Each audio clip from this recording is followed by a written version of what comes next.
Cinderfall. Cinderfall.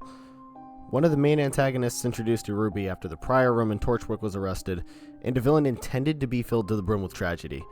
Emphasis on the intended.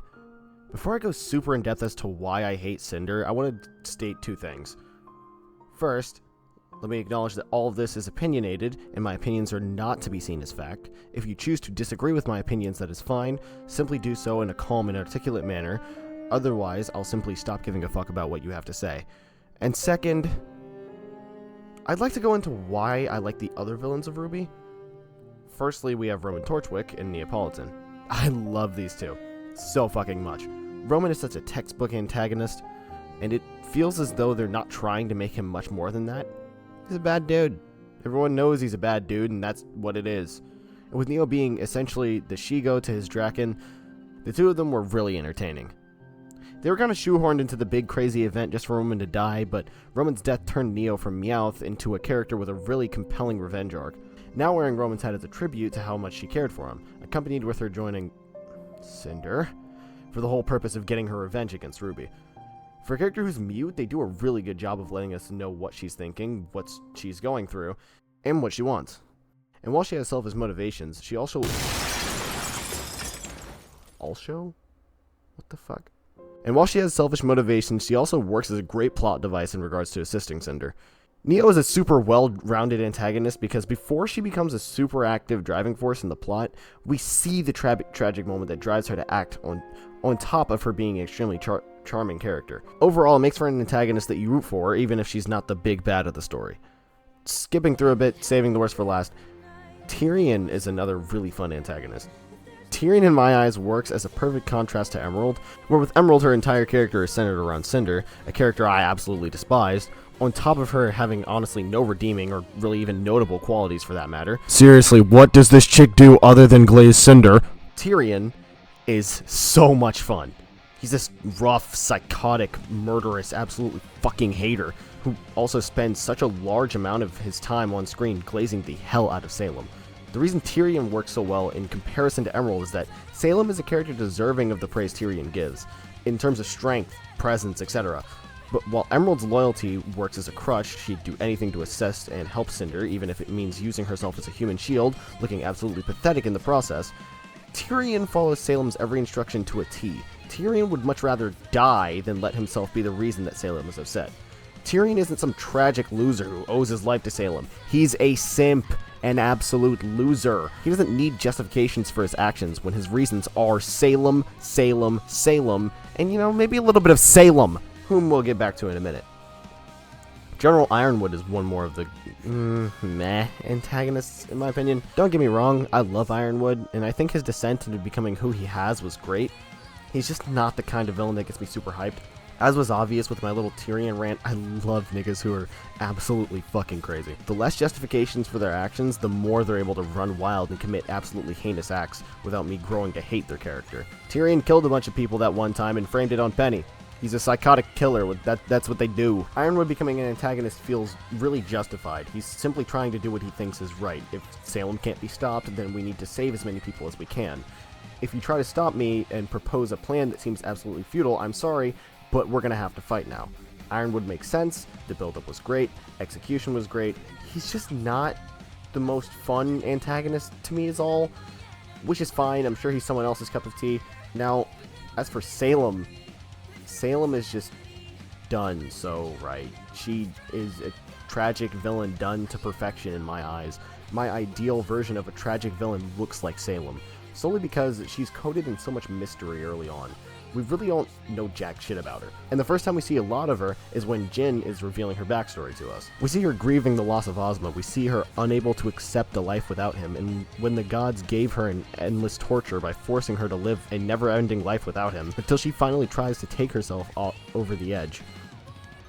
When the world betrayed her one last time, it makes so much sense that she'd want to watch it all burn. When she in her eyes had no control over her own fate, it only makes sense that she wants to now control everyone else's.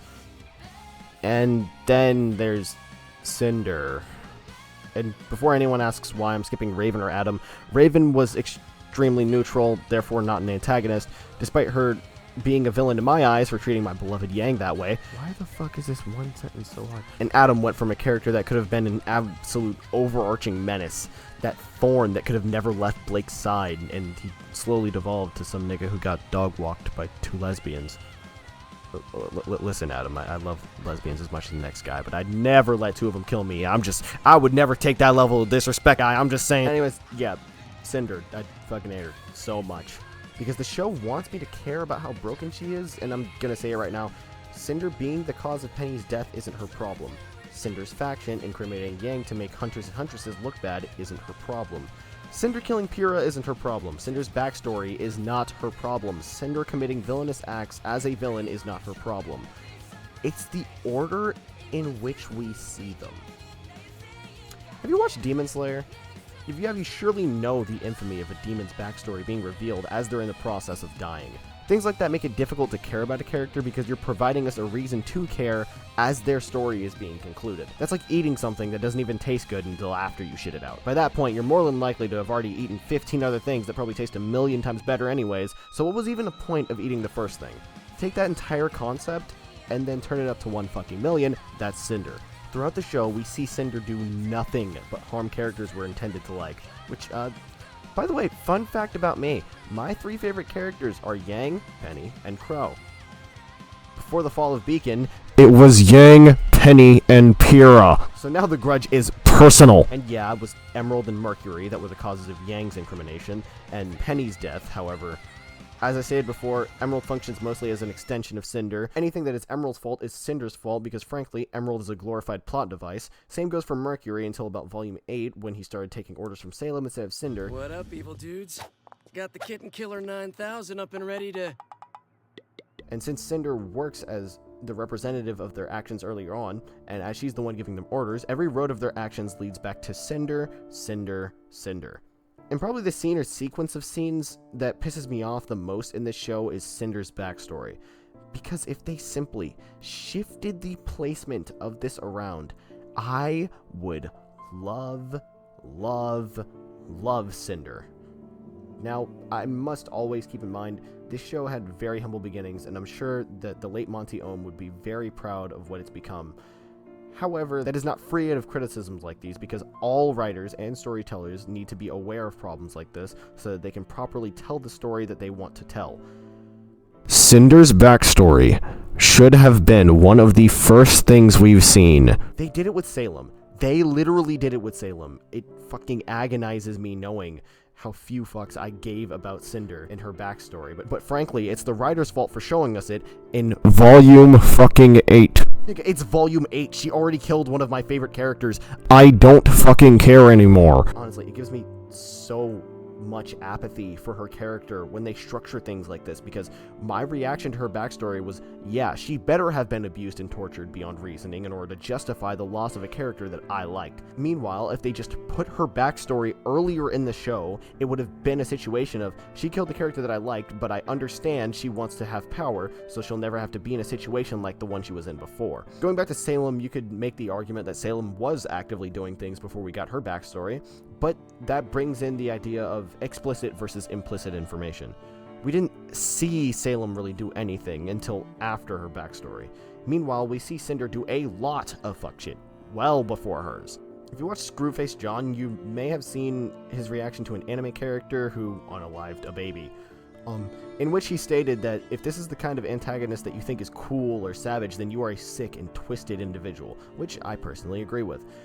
Going further on, he said, yeah, you could make an argument that Super Boo from Dragon Ball killed babies with his planet destruction attack, but that's the difference between when something is implied and when something is shown to you. It's that personal feeling, the very explicit knowledge in your mind that this character did something that I can't forgive, accompanied by the lack of prior justification, because when the action has been committed long before the justification, the damage is already done. And now the justification for actions starts to feel like an excuse. Instead of being perceived as a tragic villain who is abused, starved, and overworked, constantly being wronged by the world, which she is now lashing out at and getting her revenge against, Cinder comes across a lot more as that white kid in middle school who called you the N-word and then starts crying in the principal's office with some sob story about how his dad beats him.